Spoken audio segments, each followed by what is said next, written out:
It's Red Eye Radio. Gary McNamara and Eric Harley talk about everything from politics to social issues and news of the day. Whether you're up late or you're just starting your day, welcome to the show. From the Uniden America Studios, this is Red Eye Radio. All across America, we are Red Eye Radio. He is Eric Harley, and I'm Gary McNamara. Oh, welcome and good morning. Hi, how is everybody? How you doing?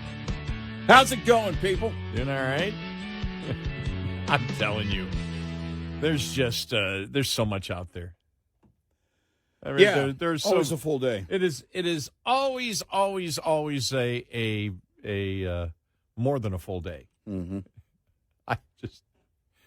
One of the things we followed yesterday was, the Supreme Court hearing on minority majority districts. Right. And you heard a lot of things about that the Civil Rights Act is going to be decimated. No, it's not. No. Minority majority districts are not in the Civil Rights Act. Doesn't exist. No, they are not. Civil Rights Act was about non-discrimination. You know what's in the Civil Rights Act? Title IX. If the left wants to talk about destroying the Civil Rights Act, we can have that conversation. It's technically not a part of it. But it was part. But that was part of the entire movement. Right. It was a part of the movement. Right. And they want to destroy Title IX. If we want to have this debate, let's have this debate. Yeah. But it's got nothing to do with it. The Civil Rights Act talks about, as we know, it talks about non-discrimination. And so it's just when they do that, it's just like, what in the world? But it does look like, and again, you never know, but it does look like that you have 6 of the justices that are looking at this and just saying, it's what degree they're going to go. I don't know yet, but they look at it as discrimination. And some of the discussion yesterday, which was pretty amazing, is that one of the biggest, I've got at least 2 audio cuts here talking about the fact that one of the problems is Democrats won't vote for black candidates. Here it is. This is Sotomayor talking with the principal deputy solicitor general. Here we go. Reason to think that a racial group is being treated here too. You have proof of that here. No, you don't. What you have here is that Republicans and Democrats are different. There's no. You have some that even white Republicans or white Democrats won't vote for black candidates. Right, but if these were white Democrats, there's no reason to think they would have a second district. So, let me find the other one too, because there were a couple of them yesterday, and it was just like, whoa, wow. Here it is, and this is Janai Nelson arguing for. This is the NAACP lawyer arguing for a second majority black district in Louisiana. Says the same thing. That's right. And in the state of Louisiana, that analysis was conducted in the Nairn case, and it was clear that regardless of party, white Democrats were not voting for black candidates.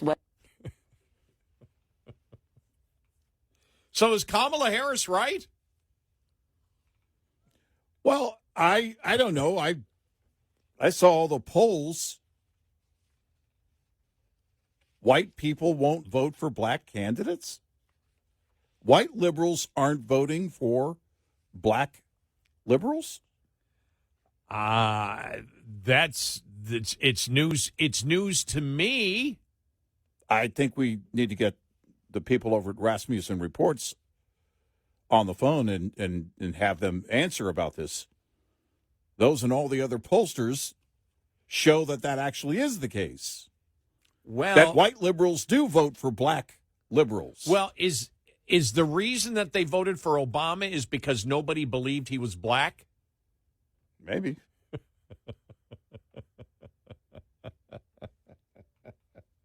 Oh, my God. It's just like reading here, Wall Street Journal. Nobody is gutting the Voting Rights Act. The Supreme Court may overturn its misguided Gingell's precedent, not the landmark 1965 law. Headlines following the oral arguments on Wednesday say the Supreme Court is about to gut the Voting Rights Act. On the contrary, prohibiting the use of race in congressional map-making would return the landmark civil rights law to its original purpose, preventing discrimination. This is one of the reasons that it is hard to argue with the left. They throw out something. The premise is it guts that you're getting rid of the Civil Rights Act, which is a lie. But they have to lie in order to make their point. The question before the court is whether Louisiana's intentional drawing of a second majority-minority district as required by a lower court to satisfy their legal opinion of Section 2 of the Voting Rights Act violates the 14th Amendment and the 15th Amendment.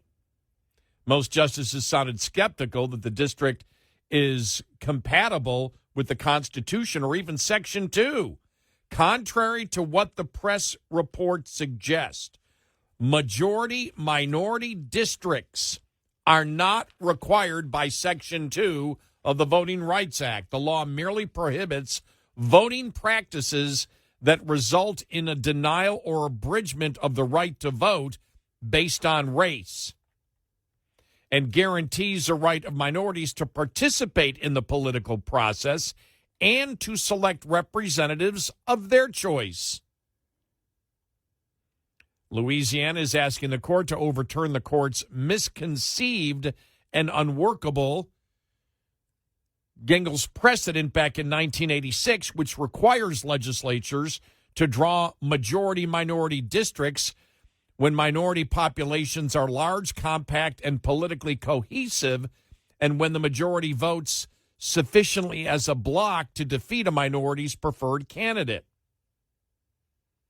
A lawyer for the NAACP argued that reversing it would be pretty catastrophic since both of Louisiana's black members of Congress represent majority-minority districts, but a U.S. Deputy Solicitor General noted only 15 of Congress's roughly 60 current black members represent such districts. Black members, like white members, win seats more often by appealing to multiracial coalitions. The goal of Section 2 was to prevent the likes of poll taxes, not to give partisans an excuse to use race as an excuse to gerrymander or to challenge state congressional maps in court by playing the race card. That's what the precedent has led to, and the court would do a public service by overturning it. But it would be far from gutting the Voting Rights Act. They're making up crap as they go along. Well, because like this is new. You know, I mean, again, I think it's, I don't know if they see the writing on the wall, but, and maybe they do. Because it really comes down to representing in the House a certain number of constituents. Right now, that number is what? Roughly 700,000, somewhere in there? Mm-hmm. In that district. And, you know, if you look at it, even since the mid-'60s, people are more mobile than ever before. They're moving from state to state, district to district, more and more. It's constantly changing. But it has nothing to do with race. It has nothing to do with race.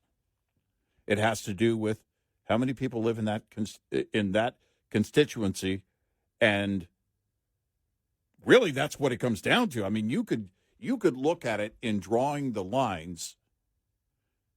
You could look at that in a real simple way, and I think somebody did the map here recently. We looked at the ridiculous map where the redistricting, what was it, in the D.C. area, in the Virginia area, where it was just all over the place. Well, It's like, why in the world are we going through this? Well, we're going through this because liberals are looking to protect it. That's their redistricting plan. And the fact of the matter is this should be going to the courts for a decision, for an ultimate decision to decide how this is ultimately going to play out. And I'm glad that it is. Well, when you look at it, when you look at our bicameral legislature and you look at for example, the Senate, and the Senate is supposed to represent 2 representatives from the state. Mm-hmm. Well, the purpose of the House of Representatives was to represent certain geographical areas. Right. Right. Because that's where the common interest is. If you're in a particular area, you may have to split it up, to get the 700,000, whatever it is, 700. Right. I forgot Some what the areas number may is be right larger. now. We look at Will Right. Hurd's old district. Right. Was huge from San Antonio all the way out to button up against the El Paso district, mostly land. Right. The district should be, if there's less population, will be larger, but it shouldn't go from one state to you look at the Illinois district. That's the one that we looked at that was all over the place. Mm-hmm. It went from one end of the state to the other. Mm-hmm. That wasn't the purpose. The purpose of the House of Representatives was so certain geographical areas had representation because they had the same common problems in that geographical area.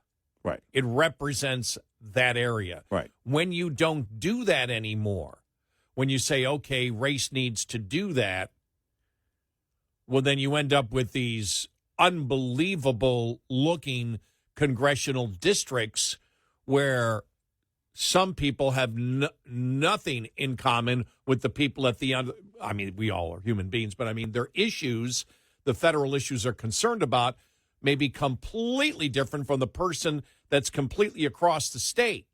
A rural area that gets gerrymandered into a city area, irrespective of the racial makeup, has different concerns. Well, and how far would you go? What about when we get into, age groups, every single demographic? If it's going to be based on the demographics, then that changes everything. Well, there are more females living in this area. We don't have an equal representation of senior citizens. We don't have we could go on and on and on and on. If it's going to be based on race, then why wouldn't it be based on any demographic? Because that's what it gets down to is we're targeting voting demographics instead of people who live in a certain area, right? Which would include all people in that certain area. The one in the D.C. area, it was Larry O'Connor, I think, that posted it, said, look at this, because it came up when it started, the redistricting conversation about Texas started, and he posted and said, look what the Democrats did. And it was crazy. Well, how far-reaching that district lineup was, or redistricting drawing really was. We know what the fear of Democrats are. The fear of Democrats is people, you look at over the last decade or so, there is less, and there continues to be less voting as a block. And that's worrying Democrats. And really you see it in Hispanics. Slowly you're seeing it in black demographics. Mm-hmm. Trump has helped change that. Mm-hmm. Where it's like, okay, no, I'm not going to vote because you have my skin color. I'm going to vote because you're talking about what's in my best interest. Right. And Democrats have survived on minorities voting as a block by their ethnicity or skin color. Yeah. What really has changed that, and this goes to everything with illegal immigration and everything else, is the fact that Hispanics now probably, 50-50? Depending on where you are, depending on where your district is. For example, when we look at illegal immigration and we look at, you go down. That's a perfect example. You go down to border cities Yeah. that are majority Hispanic. Yeah. and they're way over what the norm would be for voting for Republicans because they know Republicans wish to close the border, and it's going crazy, so they may vote different than Hispanics in New York or in Illinois that have completely different issues. Yep. And they looked at counties, and I know counties aren't districts, but you look at the counties on the Texas border and how they went for Trump. Well, what does that tell you? The people who live in those areas, which it relates directly to district, the district idea, have a great concern with what's going on the border. I remember it was 2020, Valverde County in Texas went for Trump. First time they'd gone Republican in like a couple of decades. But again, it's the interest of the people who live in that area. That's the entire point. That's the entire idea. And it's going to change. Those interests are going to change. I was just thinking about it yesterday. Look at major metro areas. You know, people are tired of high crime. D.C., Chicago. Even in red states, the major metro areas are controlled by Democrats. And there are greater and greater concerns. Well, that's what this is all about. It's about the people who live in those areas. And I think the Democrats I think they're desperate right now. I think it's exactly what you said. They're losing voters, and they're losing them on pretty strong issues. Speaking of gerrymandered districts, just look at this here. Look at my phone here. Look at the call I got yesterday. See what that says there. Oh, yeah. Representative Crockett, she called you, it looks like 8 times. Why didn't you answer? I forgot about that. I forgot about that yesterday to say it on the air. It was a day and a half ago. All of a sudden, I look, Representative Crockett called me. And, of course, they were having some kind of, we want you to participate. No, you don't. You want me to listen to the propaganda. I don't think they want you participate. No, they didn't want me to participate in their general call. I don't think so. 866-90 Red Eye. Brought to you by Hot Shot Secret. Hi, I'm Jen Loomis, a transport safety expert at J.J. Keller. Drivers must always be prepared for a roadside inspection. This means drivers should always have their personal, vehicle, and company credentials organized and ready. The top 2 violations written against drivers every year are log, general form and manner, and log not current. Both are completely avoidable if the driver keeps the log accurate, compliant, and current at all times. Having the vehicle ready for inspection involves the driver conducting daily inspections and making sure any problems that are discovered are immediately corrected. Vehicle readiness also requires the company to make sure that the vehicle is current on all scheduled maintenance and that the maintenance schedule is adequate. This will make sure the driver is being given a sound vehicle to start with. This tip was brought to you by J.J. Keller & Associates. Visit us at jjkeller.com. Get in touch with Red Eye Radio, toll free at 866-90 Red Eye.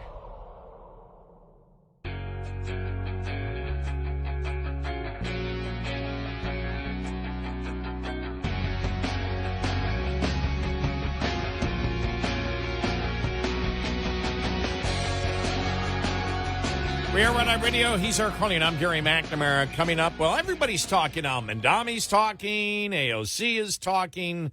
Oh, man, there's just some great audio coming up here. Just Piers Morgan, one of the gubernatorial candidates for California, was on with Piers Morgan talking about that, yes, that, men should compete in women in the upcoming Olympics.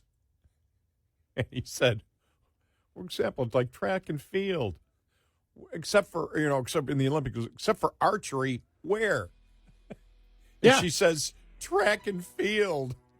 It's like, what?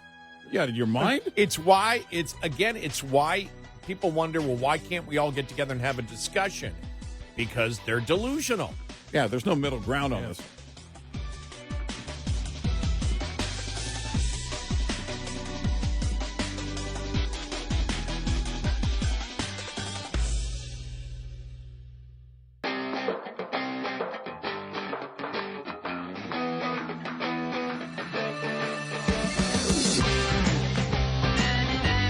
You're listening to Red Eye Radio from the Uniden America Studios. We are Red Eye Radio. He's Eric Harley, and I'm Gary McNamara. Welcome and good morning. Download our Red Eye Radio app today, and you can listen when and where you choose. Let's just dive into, for at least a couple of minutes, the Politico article about the Republican chat room where there were racist and wishing people dead, kind of messages being put back and forth. And that is in response to the whole Jay Jones thing in Virginia, where you see that the government watchdog group filed a complaint saying that the National Legal and Policy Center said he violated the Virginia rules of professional conduct, which requires attorneys to demonstrate respect for public officials in their professional and personal affairs. And when he sent those text messages that he should be disbarred. Now, I mean, Republicans are making the point that one is running for attorney general, the other are just people in a chat room. Both are wrong.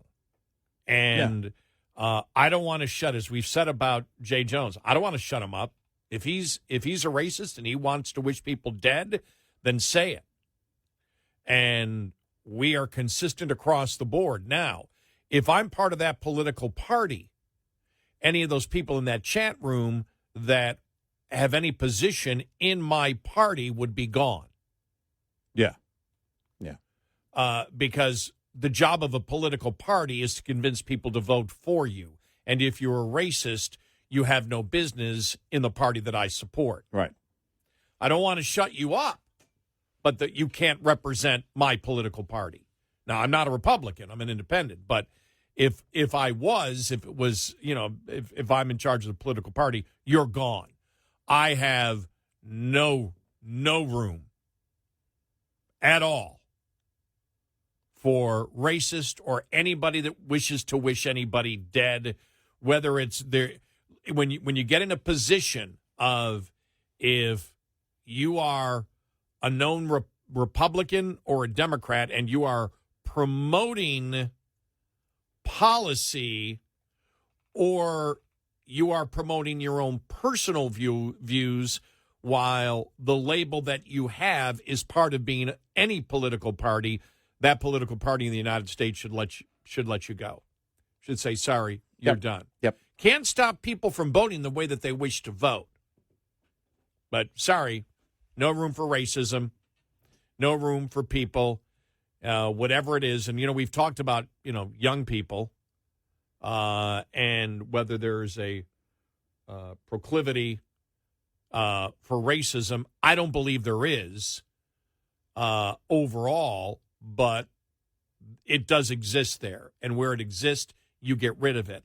Now, the difference is the and there's a point. One's running for attorney general of a state. Mm-hmm. He's going to enforce law, and he's wishing death on people. The other thing is with the Democratic Party, if you want to look at the differences, officially, institutionally, systemically, they are racist with their identity politics. It is part of the core of their platform. That's the difference. When you judge people by groups and not individuals, that's where racism is. Well, the Democrats have a long history of racism in their party, and it is probably more alive today than it's ever been. Yeah, because it's institutionalized. It's more obvious today than it has been. But we deal with it. We've dealt with it all the time in our talk radio careers. People will call and go, well, I'm more conservative than you. And then you listen to them talk and you're like, no, you're not. Yeah. You want the label, but you're not. But true conservatives, no business. No, we don't wish to deal. Conservative/libertarians, I've got no interest in aligning myself with anybody that has any type of racist thought whatsoever. Don't care how they label themselves. It's unacceptable. It's wrong. Yeah, it's flat out. In the grand scheme of things, if you look at the entire political landscape, I don't know what happens when people get into these chat rooms, but it tells me if you are expressing these thoughts. First of all, it tells me you're not a good person. That's the obvious thing.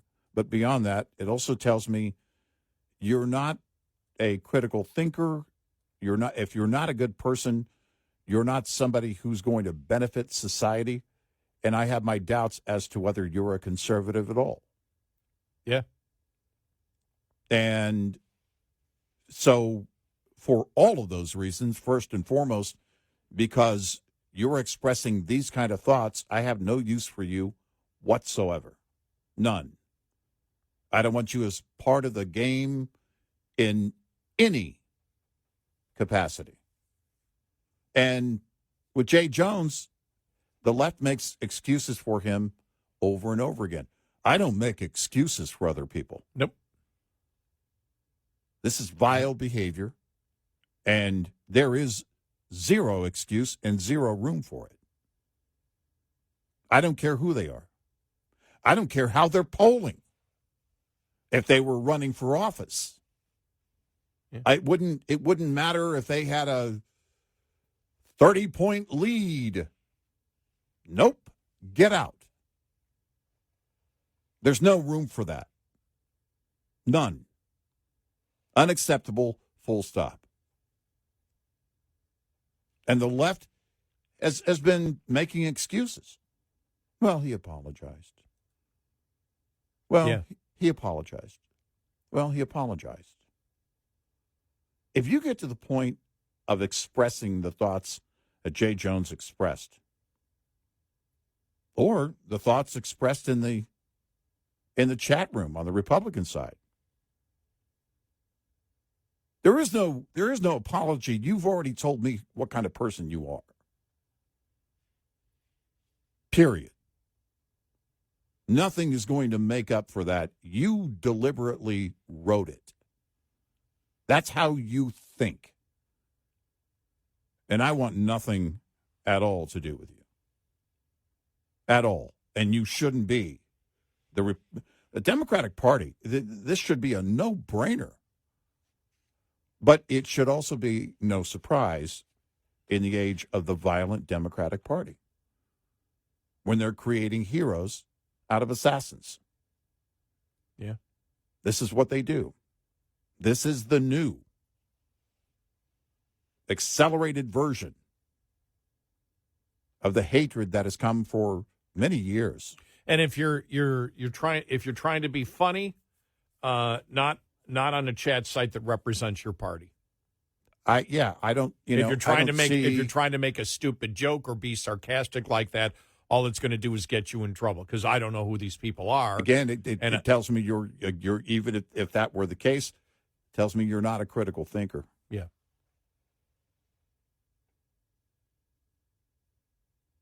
You should go do something else. No, just no time for it. Don't want you associating with my beliefs. Nope. We're not allies if you think that way. Yeah. Just have no room for it. Right. We deal with the autonomy of the individual, the individualism. Don't care whether you're black. Don't care whether you have black skin or light brown skin or alabaster, blinding in the sun, Irish McNamara kind of skin. Don't care. A doctor should probably look at that kind of skin. Maybe I'm exaggerating my skin color a tiny bit there. There's a reason I go to the beach fully clothed. The only discrimination we have against skin is my kind of skin, where people have to wear sunglasses around it. I'm doing people a favor when I wear jeans to the beach. You're welcome. You're welcome. And a long sleeve shirt. Again, you're welcome. All right. We have no time for you. We would never attend a KKK tanning contest. Yeah. Who was it that said, was it Whoopi that said people that go to the Super Bowl should wear brown face because ICE was going to be there? The word got out that ICE was going to be there. Right, yeah. Wow. I mean, But I don't care what your hair color is. I don't care what your eye color is. I don't care what your skin color is. I don't care what your ethnicity is. All I care about is what's in your mind, what's in your heart, what's in your soul. That's it. And in the arena of ideas, whether you believe in the autonomy of the individual rights, the Constitution of the United States, non-discrimination, free markets, that's what I care about when we're talking about the arena of ideas of how we want our society formed. And I don't care. Racism is so damn stupid. yeah. It's evil, but it's stupid. Mhm. It's so asinine and so ridiculous. Like I don't care. Yeah, it's a kind of ignorance that I can't comprehend. Yeah. It's a level of ignorance that is off the charts. No room for it, period. And wishing death on people, where the hell did that come from? Yeah. And why is I don't that get still this. there? I don't get that at all. You know? So, and that's why any political party, whether it's Democrats or Republicans, I believe Democrats have a bigger problem because it's institutionalized with identity politics inside of their party, which is why I believe it's more acceptable there. But when it happens with people who claim they're Republican or claim they're conservative, you pound on them and you pound on them hard. You come down on them hard and you reject them being in your political party. I don't want to shut them up because I want to know what people think. Oh, they're free to talk, but they Right. can do it somewhere else. Right. But you don't get to be a part of my political party or my political movement or my political ideology, because what I wish to do with mine is convince other people that the philosophy that we believe in, which is freedom, non-discrimination across the board, individual rights, I want to convince them that that's the way to go, and you can't do that with the evil of racism. No, you can't. We're not the same, and I don't want to be associated with people like that, ever. So any Republican, there should be no hesitation. No. Gone out of their, I'm not a Republican. I'm not going to tell you what to do with your party, but that's what I would do. Yeah. You can do whatever you want. If you want to do like Democrats and make it seem like racism is okay and institutionalize racism, then maybe there will be a third political party. I don't think most Republicans have any interest in it, where Democrats have institutionalized racism through identity politics. That is the difference. And they've also, again, supported violence. We've seen this, and that's on the increase, where, again, they create heroes out of assassins. 866-90-RED-EYE. We'll be right back with more Red Eye Radio with Eric Harley and Gary McNamara.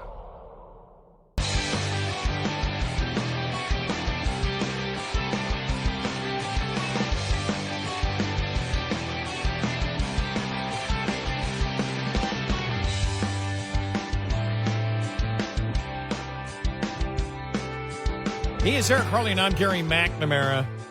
We'll get to the Mamdani interview from Fox News. Tax everybody. Arrest Netanyahu if he comes into New York City. Oh, I love it. I was looking at the list of endorsements on Mamdani's site, by the way. Okay. How many? There are only 2 U.S. senators who have endorsed him. Which Republicans are they?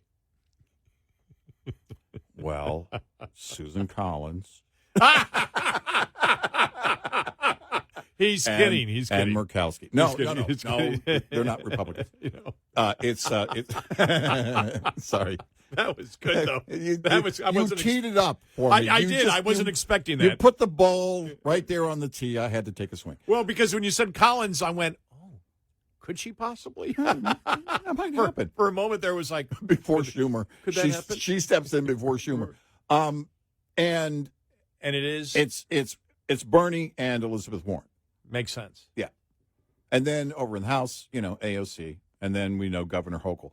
I'm wondering if Governor Hochul is really kind of regretting this right now, or not, maybe not to the point of regretting it, just going, yeah, I don't know if this is going to be good. Well, now, again, he's still talking about the fact of not just raising taxes in New York City, but in order to support New York City, raising taxes across New York State. And she said no. Yeah, right? She came out after she endorsed him and said, well, no, I don't believe in that. Right, but where are the other Democrats, leading Democrats, that are on the endorsement wagon for him? Top of the hour news is brought to you by House Products. Visit houseproducts.com. This is Red Eye Radio on Westwood One.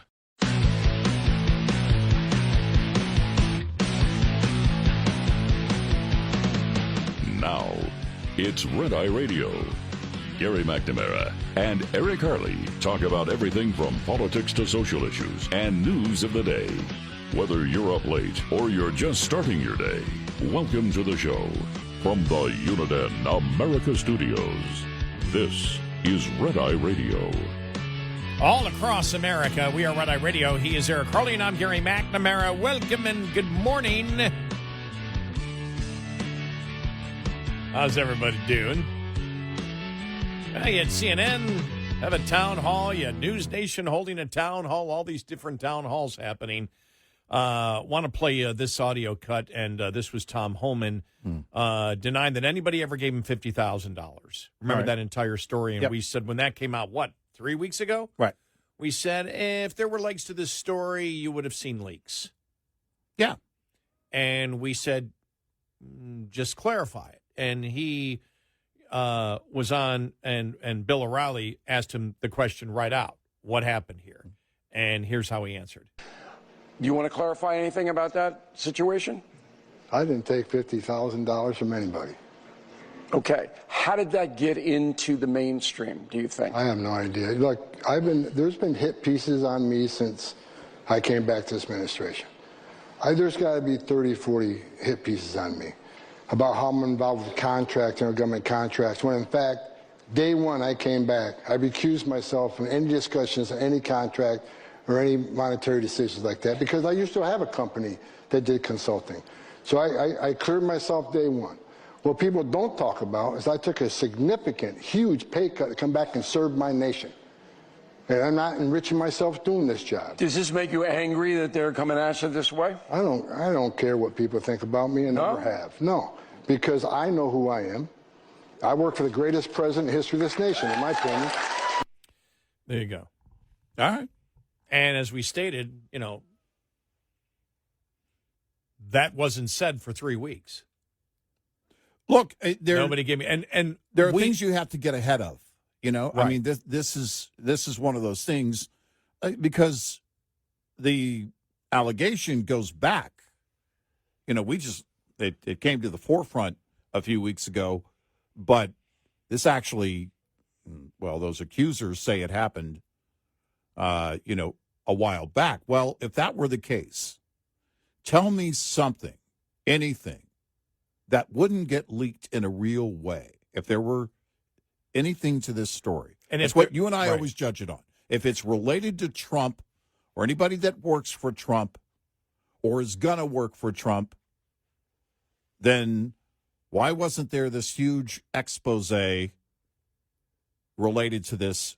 Why is it that it really only surfaced 3 weeks, a month ago? And we heard that there was, the report was there was a video of him taking the money. Right. And we said if there was a video of him taking the money, whatever it was for, if it was for just his consulting firm or whatever, we would have known about that by now. Yeah, how does the video not get leaked? Right. If that video exists, we would have known about it by now. Right. Well, in today's world, there's no way it's going to just sit there and not get leaked. How would we know about it? Because it supposedly happened last August. Yeah, that's what I was saying. If he goes back that far, we would have seen that video before Election Day. Because, okay, if you're on the left and you abolish ICE, hate ICE, Tom Homan is part of, he's the devil, he's part of the Gestapo, whatever you want to say, then ask yourself if there were evidence of this, if this video did exist, then why didn't your side put it out there before the election? To at least stop Homan from getting any power whatsoever. Because part of the storyline or allegations was that the story or the fact that it happened, and this is, again, according to those who say it happened, is what kept Homan from getting a position that would have required Senate confirmation. But none of that even plays any significance before the fact that we haven't seen the video. And his position that he went for as director of ICE has nothing to do. He doesn't deal with any contracts. Mm-hmm. Right. He's a law enforcement officer. Mm-hmm. He doesn't deal with who gets the contracts for ICE. Right. So that didn't make sense to begin with, that he would take a bribe for a job that he was never going to take. Yeah. If that makes sense. Right. Right. He was never going to take a bureaucratic job. He was taking a law enforcement job. Right. And he doesn't get, as he explained before, that's not my responsibility to award contracts or accept contracts or whatever. So it doesn't even make any sense. And it died in the media. It just, again, right. It's something like this, especially anything that would hurt Trump or anybody working for Trump, would never go away if there was something to it. Even a blurry video that didn't really demonstrate fully. Oh, you'd want a blurry video. Yeah, right. So that you could lie about it? Well, yeah, you want a blurry video where you can't exactly hear what's being said between them. Here's the video. Right. Here's what's being said. We can't decipher what he said. We can't even see clearly the two faces, but we're told that was Tom Homan. Exactly. You want that to keep it going. Right. And that didn't even happen. No. And that's what we always look for. All right. Does the story have legs? Does it live on? Is it because who in the liberal activist media wouldn't want this story to be true? Well, and if it had anything, wouldn't carry this story every day, all day, every day until Tom Homan was fired and, whatever else you would want to throw at Trump. Well, I think there's, a Stephanopoulos. That's how it got, because he asked J.D. Vance about it last week. Right. So it was brought up again. But, and it wasn't even the question. He wasn't even on to talk about that. He was on to talk about something else. I think it sort of ticked him off, J.D. Vance, on that, because that's not why he was there. And it's like, well, who's talking about this anymore? You bring it up because when the Democrats right now have nothing going for them. So if something is unresolved, that's what you bring up. Right. If you believe something's unresolved in the arena of ideas, you bring it up. Or the arena of, I would say ideas, the arena of allegations. Mm-hmm. But that story just had no oomph to it. And when it first came out, you and I said, will anybody be talking about it a week from now? Nobody did. And then he was asked about it, and he just said, I didn't take a bribe. And then the question said, well, yeah, but did you take $50,000? Right. And he had never answered that specifically. So with Bill O'Reilly there at that News Nation thing, he said, I didn't accept any $50,000 from anybody. Right. And now the next question will be, all right, was it $49,999 that you took? Was it $10,000? Was it $10,000? Right. Right. We look. We know how these things go. We've done this. We've done this long enough. Well, I mean, in the age where the left has called ICE the Gestapo and everything else, then of course the guy who's leading everything here is going to be a political target. That's just the way it works. He just talked about it in the audio cut. He doesn't let that stuff get to him. If you're doing that job, you can't.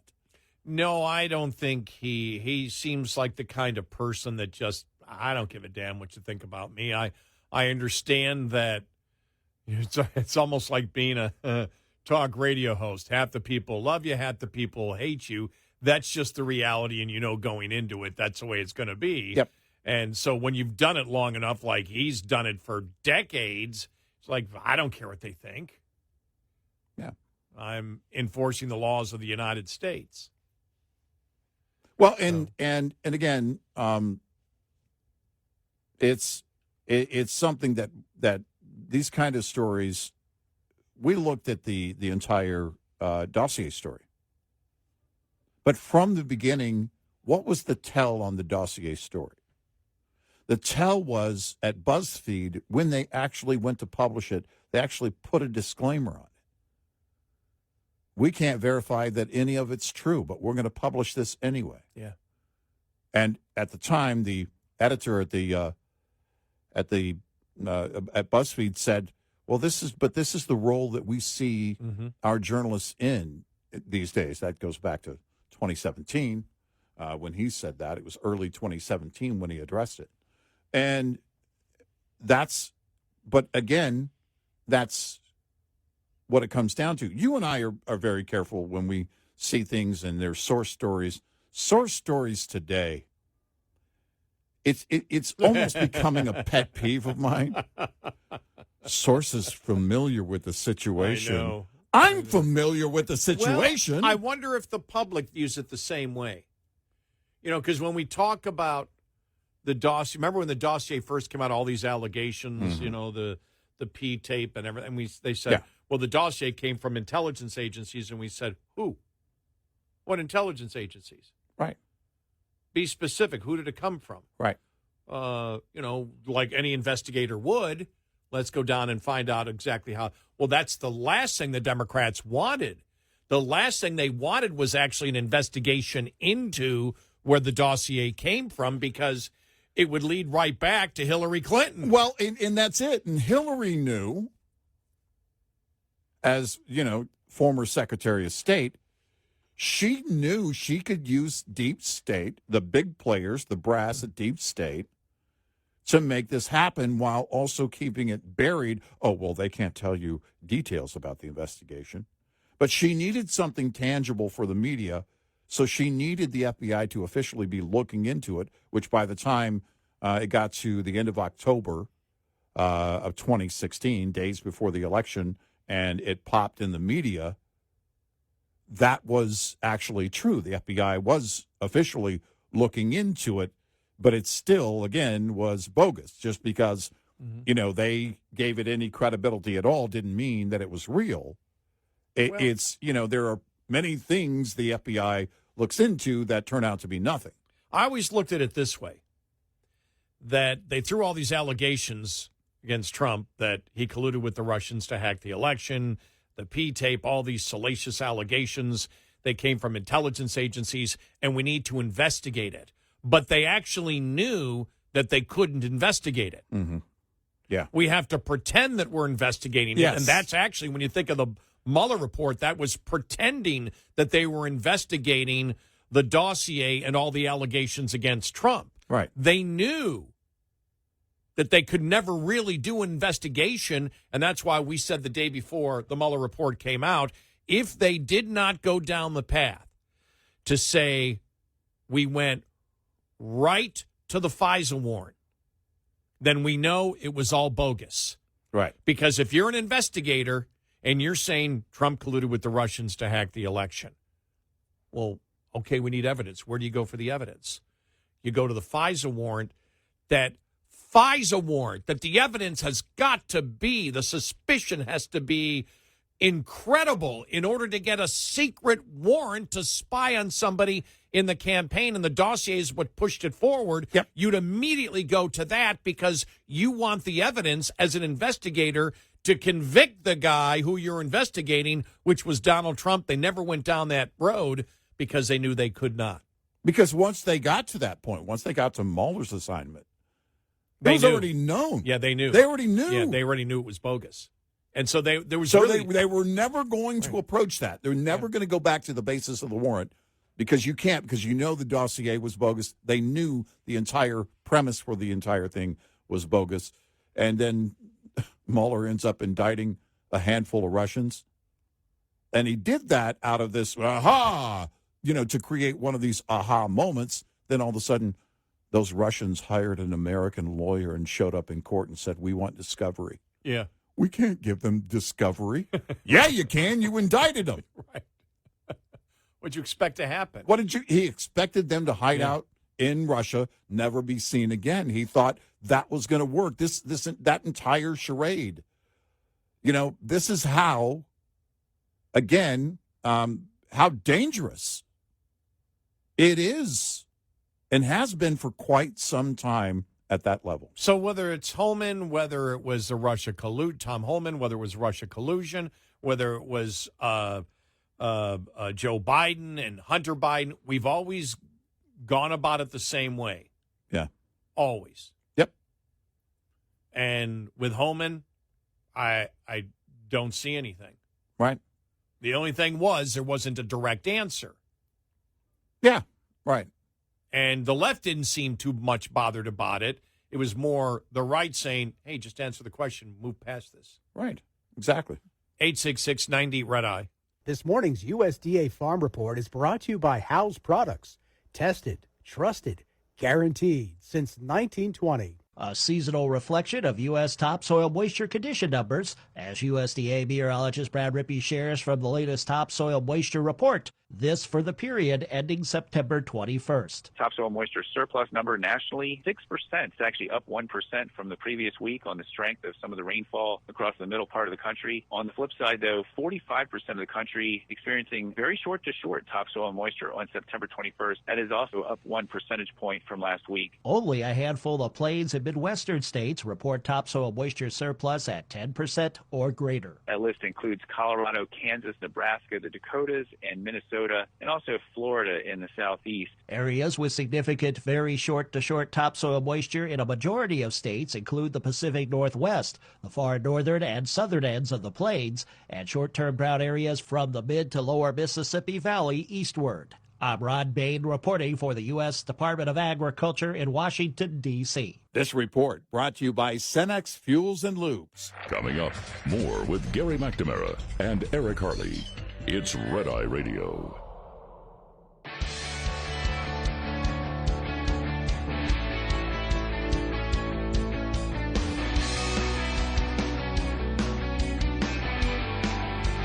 We are Red Eye Radio. He is Eric Harley, and I'm Gary McNamara. Good morning. All right, Mamdani. Yeah. Okay, well, at the bottom of the hour, because the auto cut's a little bit longer. It was interesting because Mamdani was interviewed by Martha McCallum on Fox. Right. And Britt Hume said it. He said, well, he's very smooth, very polished. Okay. He said, but it's the same old, same old. Yeah. We'll tax the rich and provide you everything. Right. Because not going to work. Right. And it's something that we've said. You know what I thought about it? He is Mamdani because, again, he's new. He doesn't have baggage. He is the Newsom that Democrats want. Yeah. Yeah.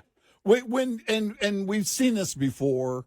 It sounds like they're promoting new ideas because, today's generation knows really nothing of communism, real communism.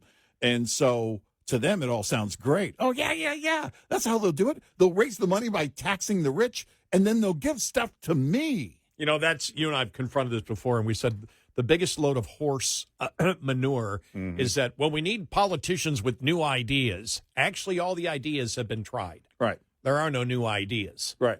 The problem is we need people to remember history, and we need schools to teach history instead of focusing on indoctrination. Well, if they did that, maybe some of these young people would go, I remember learning about communism, and I don't think it went very well. There are ideas that promote liberty and freedom. Mm-hmm. There are ideas that do not. Yeah. Yeah. And I don't know of a new one since I've been involved in paying attention to politics, which is well over a half a century. Mm-hmm. I don't know of a new idea where a politician comes out and says, I've got a new idea. It's like, no, you don't. Yeah, no, you don't. Same old thing.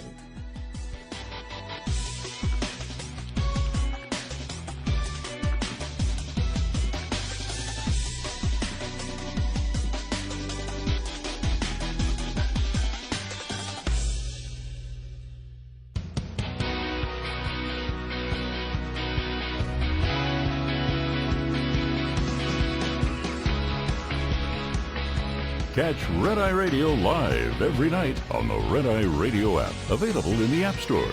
Red Eye Radio. And he's Eric Harley, and I'm Gary McNamara. Download our Red Eye Radio app today, and you can listen when and where you choose. All right. Mamdani on Fox News with Martha McCallum. All right. You know what my favorite one from him is? And I've heard this the last couple of weeks where he keeps saying, he says, look, the rich want to pay more in taxes because they realize that New York City will be a much better place if they just pay more in taxes. I'm like, I love it when politicians. If you just say it with confidence, does it make it sound true? Yeah, well, he says it with a tremendous amount of. He's very smooth and very confident. Yeah, that people love being taxed more. Right. Because they know that if they're taxed more. Now, the response to that would be what? In the federal government, our budget is now 50% bigger than it was just 5 years ago. Are things a lot better? Are there more services to the people that they see it? Remember, 50% more spending than just 5 years ago. Because COVID was 5 years ago, and just before COVID, which would have been just 5 years ago, a little over 5 years ago, 50% more we spend on the federal government. It's that would be tremendously better. Yes. Things have increased by at least 150%. Well, we'll see. I've got a few more days here before I collect my first Social Security check. Oh, you didn't hear the announcement? Effective immediately. Congress gets paid, but I don't. Yeah, exactly. No, did you? Oh, before we get to Mamdani, there's just so much news out there. Mm-hmm. Stephen A. Smith walked off. I think it was the News Nation. Yeah, because somebody was talking about how they have to go to work, DoorDash, because they've got to pay their bills, and he starts going into the populist rant. And you're all up here, and you're all making money because it was members of Congress. You're making money, and these people aren't, and I'm taking a break. And he walked off stage, and I'm like, oh, okay, he's trying to be the ultimate populist now. Yeah, right, yeah. I'm so angry for the people. Right. And I can't stand it. I'm going to need a minute. Yeah, all right. Okay, calm down. And, it could be so simple. If simply everybody in Congress would vote that if there isn't a budget, they don't get paid, it would be solved like that. It's that simple. I always love that argument, as if they're going to do that. Yeah. No, all they have to do is, it's that simple. One vote. I always love when you see it once in a while on social media. It's just so simple. If Congress would simply vote this way, it would be done. Yeah. Yeah. Well, duh. Right. They don't want to do it. Right. If they would just work for free. Right. If they would pay to represent us. It's that simple. He gets up and that's it. I need a break. And he walks. I'll see if I can find the audio here. Yeah. Gets up, walks off stage. I'm just like, okay, you're trying to make yourself now into, and this is where we talk about there's no new ideas, there's no new political strategies. That's the populist strategy. Right. I'm going to be outraged that the working person is getting screwed over by the government. And your solution would be, and I will say this, so he did throw in the debt. He goes, we got $36 trillion in debt. Now, he didn't tie it into anything, but he just threw it out there. Yeah, well, if you're a populist, you got to throw that out. Yes. But you don't. And if you're a populist, you also don't have to offer a solution. Right. But here, first one is Mamdani. Here we go. All right, the interview.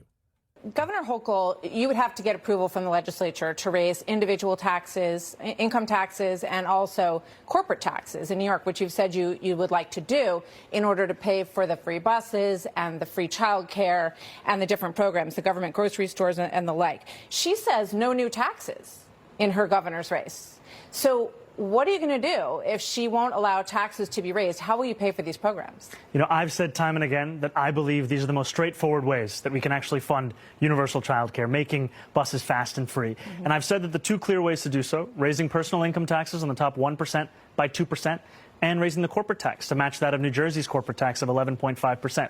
Now, if there are other ways to raise this money to fund this agenda, the most important thing is that we fund the agenda. I still think that these are the most important and clear ways we can do it, and I'm thankful to have Governor Hochul's support in this race and the fact that she said we have a shared commitment to delivering universal child care for New Yorkers across the city and the state. I think that's great. I think everybody would love to have free health care and free buses and all these things, but the question is, how do you pay for it? The city's already in debt.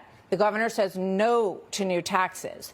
Like Margaret Thatcher said, socialism's great until you run out of everyone else's money, other people's money. Well, what Andrew Cuomo said is that if he had $959 million, he'd give it to Elon Musk in tax credits, because that's exactly what he did. And I bring that up to you to say that it's often a question of whether you have the willingness to spend that money to benefit working class people, not where that money is in the first place. So what would you cut? What would you draw from to do it? I don't think we have to cut. I've spoken about raising taxes on the wealthiest. And frankly, this is an issue that we have here in New York City, and frankly, even across this country. When I've spoken to Trump voters right here in New York City, Hillside Avenue in Queens, Fordham Road in the Bronx, they've told me it was cost of living that drove them to vote for Donald Trump. They've told me it was a promise of a lower whether it be cheaper groceries, whether it be childcare, whether it be rent. Right. And what we're seeing time and time again is we're more focused on the question of billionaires and the most profitable corporations than we are on people who can't even afford to make ends meet in this city. I mean, it's the same old argument. I mean, he just says it in a very smooth way. Yeah.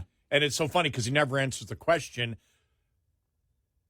The governor is going to veto it, but is she lying?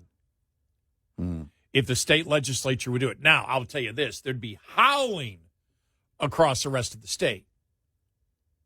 Yeah. Because the rest of the state would be saying, wait a minute, if I'm from New York State, I was a talk show host for,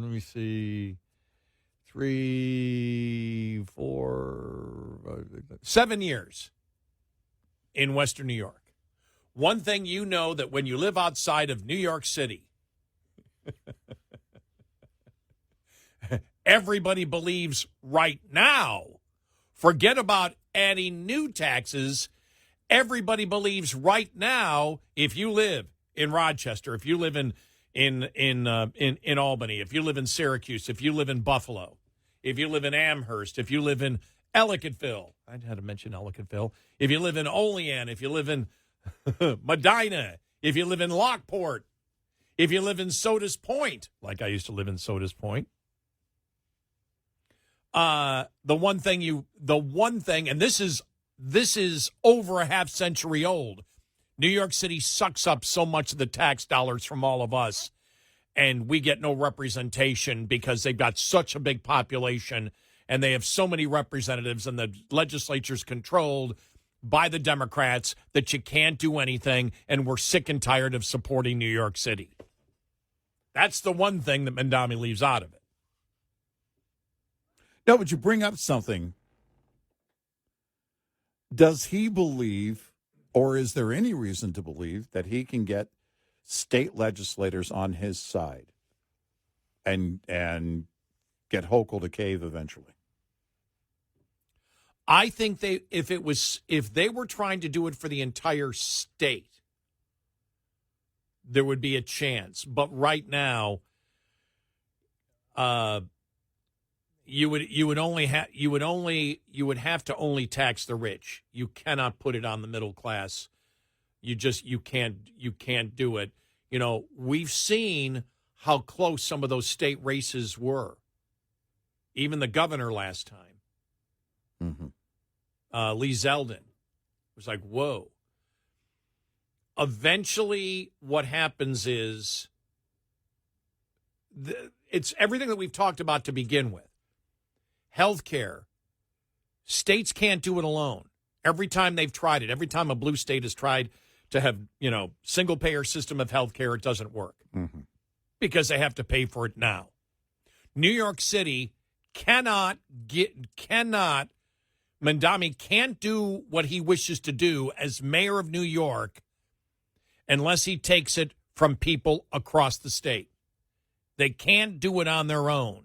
This is the problem, as we have seen, with socialism/communism, whatever, or even in our system of representative government. In order to afford the things, the socialist things that people want, you've either got to take it from somewhere else. Look at, for example, how many places across the country, cities across the country want to build a stadium, but they don't want to tax their own people. So they say, all right, we're going to make rental cars more expensive. We're going to make hotel rooms. We'll make people from out of state come and pay for what we want. Nobody wants to pay for what they want. And so not even on health care. Even Democrats don't want to. Otherwise, you would have a single-payer system for everybody in California. The cost be damned because it's worth it and it's the right thing to do, right? They couldn't even put a funding mechanism in the bill in California. Right. Colorado couldn't do it. Vermont couldn't do it. Vermont couldn't do it. Vermont! Bernie Sanders' state couldn't do it. Nobody cares about your health care. And so when they're out there, and then I think it was on CNN, Bernie Sanders, AOC on there, nationalized healthcare, single-payer system. Why? Because they understand we have to tax, we have to have taxation without representation, and the only way that you can do that is by taxing our children, our grandchildren, and our great-grandchildren for what we want today. Democrats don't want to pay for health care if they've got to pay for it. Remember when AOC was on NPR? This goes back a few years. And NPR was saying, well, you can't do that without actually borrowing the money. Well, it's deficit spending. Yeah, that's borrowing money. And she just kept saying deficit spending. Right.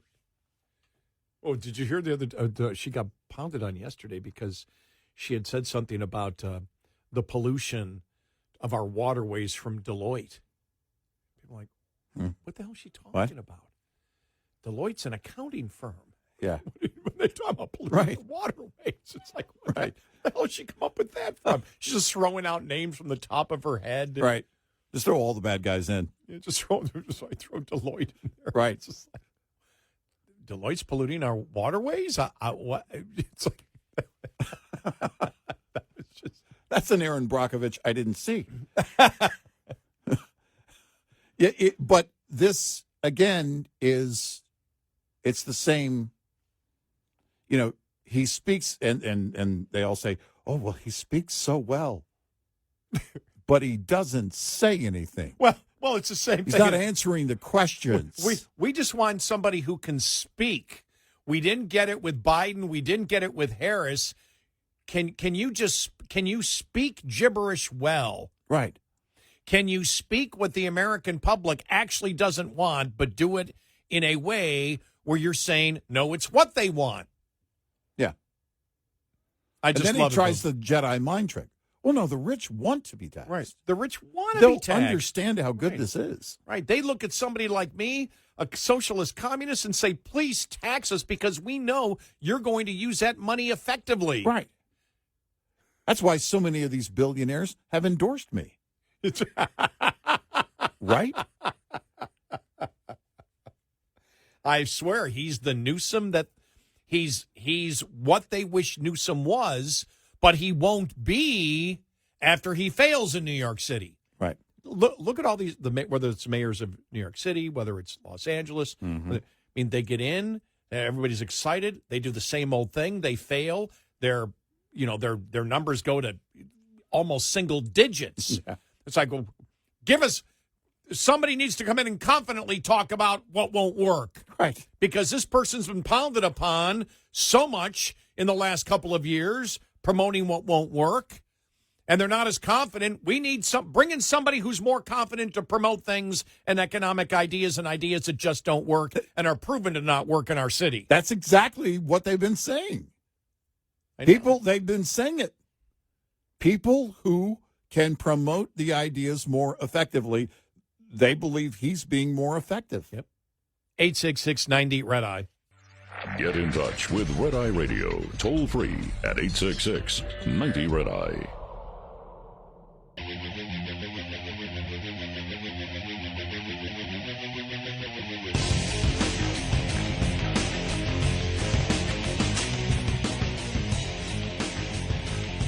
We are Red Eye Radio. He's Eric Harley, and I'm Gary McNamara.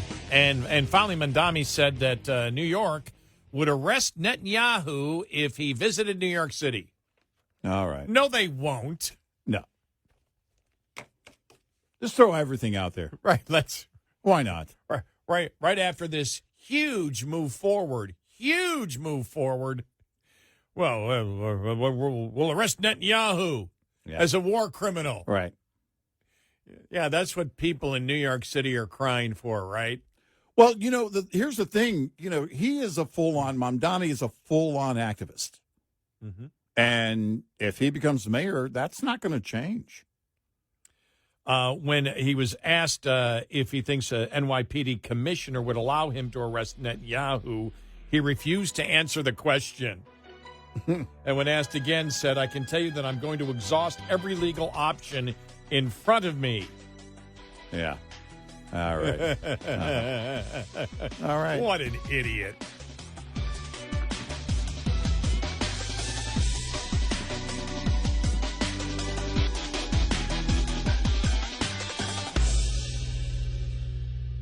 This is Red Eye Radio on Westwood One.